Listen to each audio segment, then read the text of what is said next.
Estamos en la parte final de Visión Integral conversando con Daniel García, nuestro experto en temas internacionales. Para firmar un acuerdo de paz, pues cada uno de los países tendrá que designar representantes, ¿no? Ya sabemos lo que ocurrió recientemente, que Rusia mandó unos representantes de quinta o cuarta categoría, vamos a decir así, y fracasaron la posibilidad de empezar a discutir. Tendrá que darse ese acuerdo ahora, nombrando representantes que tengan la capacidad de poder llegar a acuerdos o de poder fijar posiciones definitivas sobre esa negociación. ¿Y dónde sería este posible acuerdo? Se habla del Vaticano, que podría ser el Papa el mediador de estas posibles conversaciones. ¿Y qué tan cerca podría estar este proceso? Mira, la participación del Vaticano es interesante porque este Papa que se ha elegido ahora tiene muchas inquietudes sociales, muchas preocupaciones por el mundo, lo cual hace muy interesante su participación en un proceso de negociación de paz, con lo cual él relanzaría al mundo una nueva visión de la Iglesia y de sus amplias inquietudes.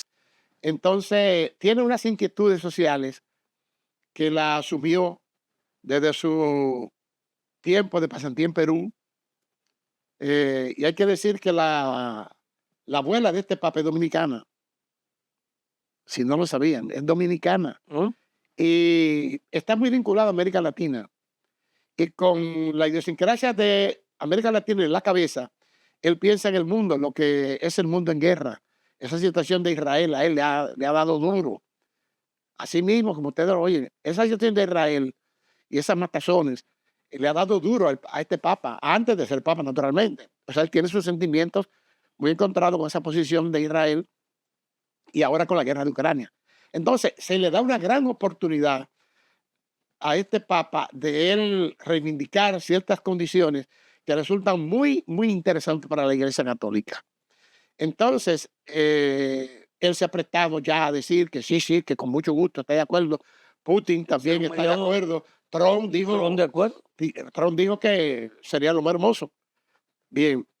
Entonces, el plano de las comisiones de negociación, eso Rusia lo tiene resuelto desde hace tiempo. Cuando Putin anunció al término de las grandes asambleas que se hicieron para el 80 aniversario de la Guerra Patria, porque fue en la noche final que él a la 1 de la madrugada dio una conferencia de prensa anunciando que citaba a Estados Unidos, a Ucrania, a negociar un acuerdo de paz, no un cese de fuego, acuerdo de paz. Hay que aclarar la diferencia. Ya. Un acuerdo de paz que podría traer como resultado un cese del fuego. Entonces, ahí Putin planteó eso, pero no anunció que él iba a Turquía. Él anunció, vamos a Estambul, vamos a Turquía, pero él no dijo que él iba a Turquía, porque hay que tener en cuenta una cosa. Putin es un hombre muy correlacionado con sus actos, con la historia, con todo lo que hace. Entonces, lo predecible en este caso tendría que ser como ocurrió, que Putin retomara la comisión que trabajó en el 22, en el 2022, con el acuerdo que no que fracasó, el acuerdo de Estambul, donde Ucrania rompió los papeles después de haberlo firmado para la intervención de Boris Johnson, los ingleses, Biden, que le dijeron que no firmara eso, que no estaban de acuerdo con ese acuerdo. Entonces ahí Ucrania se echó para atrás, dejándole la palabra empeñada a la Comisión Rusa. Precisamente Sergei Meninsky, que asistió ahora en representación de Putin con 3 coordinadores militares, fue el mismo que trabajó en el acuerdo anterior del 22. Entonces, él hizo muy buen trabajo, un hombre de confianza de Putin y que defiende pulcramente los intereses rusos. ¿Por qué hay que cambiarlo?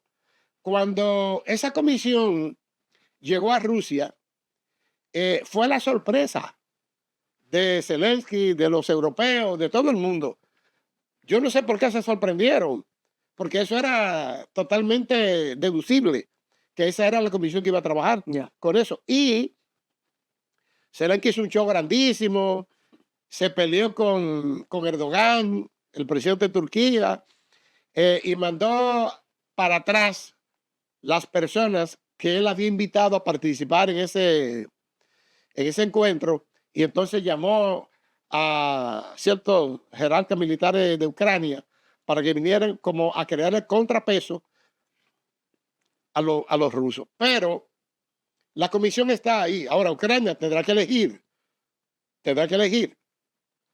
Y Trump tiene unas personas ahí encabezados por Wishok que ha hecho muy buen trabajo. Lo hicieron en Turquía, lo hicieron reuniéndose directamente con Putin, lo hicieron reuniéndose con Netanyahu, ¿verdad? Aunque Netanyahu no quiere saber de él, porque Netanyahu es Netanyahu, él quiere que le complazcan en todo. Todo se puede dar al margen, para pasar a otro aspecto, al margen de la Unión Europea. O sea, no pinta nada la Unión Europea en la solución de este conflicto.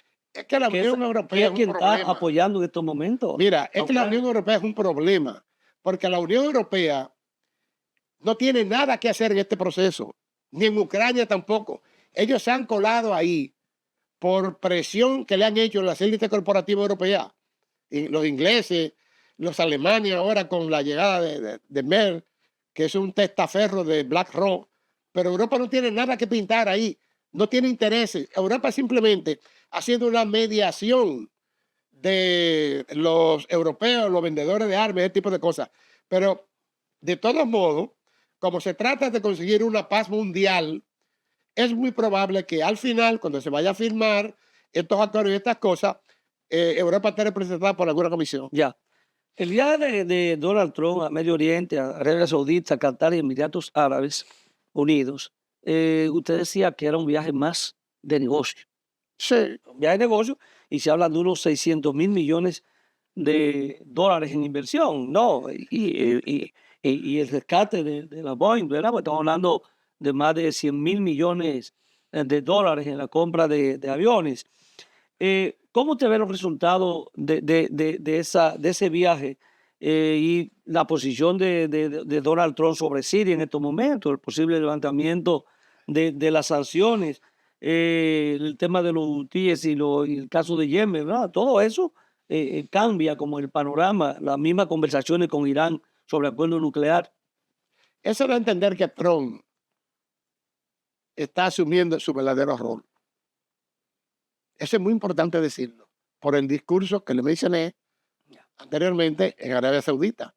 Ya le hablé también del acuerdo que hizo con los hutíes Sí, exacto. y que lo está haciendo con Hamas y que lo está haciendo con Irán a espaldas de Israel y de Netanyahu. Pero lo de Hamas, para que usted siga. Pero, Sí, no.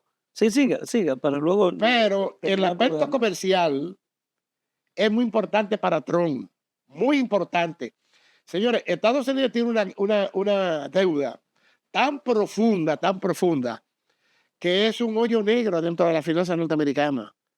Y además una falta de liquidez que le crea un vacío tan grande que amenaza la estabilidad de la economía norteamericana, del gobierno de Donald Trump.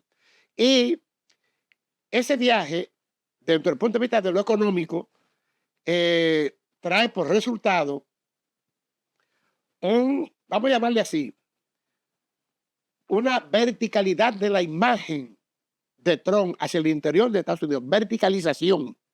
¿Por qué? Porque Trump viene con una palangana llena de dinero para las corporaciones norteamericanas y a resolver los problemas de Estados Unidos. Estados Unidos tiene la necesidad de buscar recursos urgentes porque una parte de esa deuda que facilitaron de bono a corto plazo a tasa alta se vence ahora en 3 meses, 2 meses y medio. Y es una cantidad de dinero muy grande. Y no había cómo sacar ese dinero de un sitio. Y el Consejo de Cooperación del Golfo, señores, tiene una reserva económica que le llaman Reserva Económica, Reserva Nacional de Recursos Económicos. unos fondos de reserva económica, unos fondos enormes que tienen billones. Ellos no dicen cuánto, pero billones. Entonces Trump da este viaje a sabiendo de esta noticia, de esta información, tratando de ver cómo saca fondos de ahí que esta gente le faciliten. Por eso hace esos grandes negocios con Arabia Saudita. Pero con Arabia Saudita hay que hacer un ojo. Arabia Saudita tiene un déficit fiscal que viene dando desde hace 7 años. Déficit en su balanza comercial de hace 7 años. Porque este señor, el príncipe Benjamin Salman, es un tipo muy ambicioso, sumamente ambicioso, y quiere, por salto rápido, llevar a Arabia Saudita a un punto cimero dentro de la civilización humana, dentro del desarrollo de las sociedades económicas. Y por eso está invirtiendo demasiados recursos en infraestructura, en grandes desarrollos, esas cosas, y el dinero no le da. Entonces, estimamos que ese plan de Trump que con Arabia Saudita fue de alrededor de unos 200.000 millones de dólares, se quedará corto porque Arabia Saudita no tiene capacidad, aunque lo hayan firmado, no tiene capacidad para responder económicamente con eso. Y veremos a ver qué ocurre con Emiratos Árabes Unidos, que encargó unos aviones, ¿verdad? Porque estos países del Golfo, señores, no son tontos. No son tontos. Y ellos saben que son la manzana de la petición de todo el mundo. Y ellos se protegen. Pero vamos a ver hasta dónde llega esto. Pero sí es cierto, recalcar, perdón, el relanzamiento de la imagen de Trump hacia el interior de Estados Unidos con este gran logro. Finalmente, el tema de Israel y Hamas, ya esa ofensiva que ha lanzado, que se llama Carroza de Gedeón, ¿verdad? Estamos hablando de conquista del territorio, como son 2 millones todavía de palestinos que viven en Hamas, es como arrasar con todo, 436.000 desplazados apenas en el mes de marzo. O sea, esa guerra sigue avanzando y no se detiene, a pesar del debilitamiento que usted habla de Netanyahu. O sea, ¿qué va a pasar? El pronunciamiento de Donald Trump dice eso, que es una guerra brutal, pero la guerra continúa y nadie detiene a Israel. Mira, hay que tener en cuenta dos cosas. Lo primero es que Netanyahu está absolutamente aislado del mundo. Y el último refugio que le quedaba de Estados Unidos. Y Donald Trump ha roto con Netanyahu. Hay que asumir eso. Donald Trump ha roto con Netanyahu. No tiene capacidad de seguir. Lo que pasa son los últimos coletazos del león herido. Eso es lo que está haciendo Netanyahu. Y desde ese punto de vista, al verse acorralado, su rabia se lanza por ahí. Pero ya esos son los últimos coletazos de Netanyahu. Esperemos que pronto, porque fue el tema de la conversación entre Putin y Trump también, en esa llamada telefónica, pronto nosotros hagamos una solución para el palestino. Y la cumbre... Puede ser con el reconocimiento del Estado palestino por parte de Donald Trump. Vamos a esperar que eso sea así. Finalmente la cumbre, en un minuto, la cumbre árabe en Irak, de la 34 sesión anual de esta cumbre, para abordar los temas de los conflictos en la región, 22 países participando. La lectura que usted le da a esa cumbre y la importancia. Mira, yo no doy más puntuación al encuentro que ocurrió el 13 precisamente, el mismo día del discurso de Trump en Arabia Saudita, en Kazán, donde se reunió la Asociación de Estados Musulmanes o Islámicos, la asociación, donde fueron 90 y pico de representantes de estos países árabes, que de hecho esa asociación representa una población de 1.900 millones de musulmanes.